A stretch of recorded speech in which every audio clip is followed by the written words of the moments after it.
Chapter 9. Unraveling the Past. Louie's heart raced, the sound of his own name echoing in his head as he opened the car door slowly. Harry sat frozen in the passenger seat, fear gripping him tightly as the stranger stood menacingly outside, his eyes locked on Louie.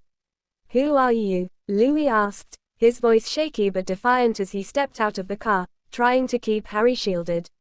The man didn't answer immediately. Instead, he took a step forward, his presence radiating authority. "I'm not here to hurt you, Louie. I'm here to bring you back." "Back to what?" Louie spat, his body tense with anger. "I'm not going back. Not to that life. Not ever." The man's lips curled into a humorless smile. "You don't have a choice. They want you back, and you know who I'm talking about." Harry could hear the exchange from the car, his heart pounding in his chest. Louie was hiding something much bigger than what he'd let on. But what was it, and who were they? "I told 'em I'm done. I've been done for years," Louie growled, stepping closer to the man. "I don't owe them anything." The man's expression darkened. "You made a deal, Louie. You can't just disappear and expect 'em to forget about it." Harry's breath caught in his throat. What deal? What was Louie involved in? He wanted to step out of the car, to demand answers, but fear held him back. Louie shook his head, his voice full of frustration. "I'm not going back to that life, and I'm sure as hell not dragging Harry into it." The mention of Harry's name made the man glance toward the car. His eyes flickered with something unreadable before returning to Louie. "It's not just about you anymore, is it? You think you can keep him safe from all of this? You know that's not possible." Louie clenched his fists, his jaw tight. "I'll figure something out." The man sighed, as if Louie was missing the point. "They won't stop, Louie. They'll keep coming, and eventually, they'll find you both.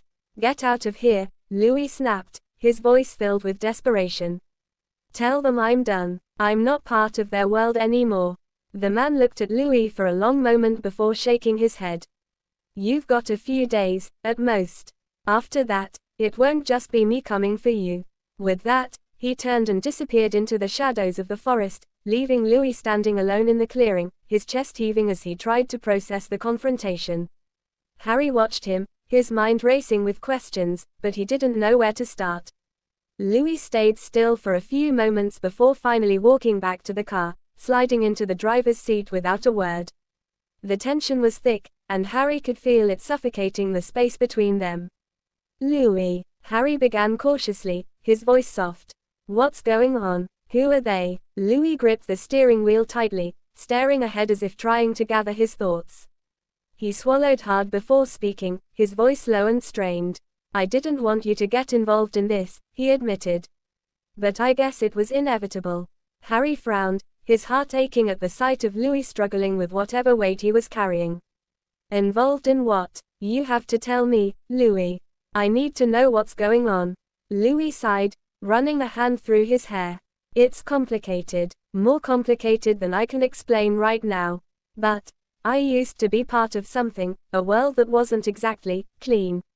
I got out, or at least I thought I did. But now they're coming after me again." Harry stared at him, trying to make sense of his words. "What kind of world?" Louie looked over at Harry, his eyes filled with regret. "The music industry. But not the glamorous part you see. It's darker, Harry. There are deals you make, promises you have to keep. I thought I could escape it all by hiding here." Harry's heart sank as the pieces started to fall into place. Louie hadn't just been running from fame, he had been running from something much more dangerous.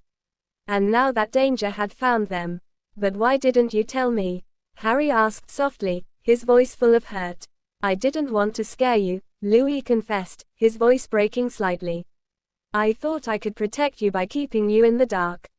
But now I don't know if I can protect either of us." Harry reached out, gently placing a hand on Louie's arm. "We'll figure this out together, Louie. You don't have to do this alone." Louie's eyes softened at Harry's words, the tension in his body easing just a bit. But before either of them could say anything else, the distant sound of a car engine approaching caught their attention. Louie's head snapped toward the sound, his heart sinking. "We need to go." Without another word, he started the car again, pulling out of the clearing and back onto the narrow dirt road. As they sped through the forest, Harry's mind was racing. They were in serious trouble, and whatever Louie had been hiding from was now catching up to them. But despite the fear that gnawed at him, Harry couldn't help but reach over and take Louie's hand in his. No matter what happened, they were in this together. The question was, how much time did they have left before Louie's past caught up with them for good?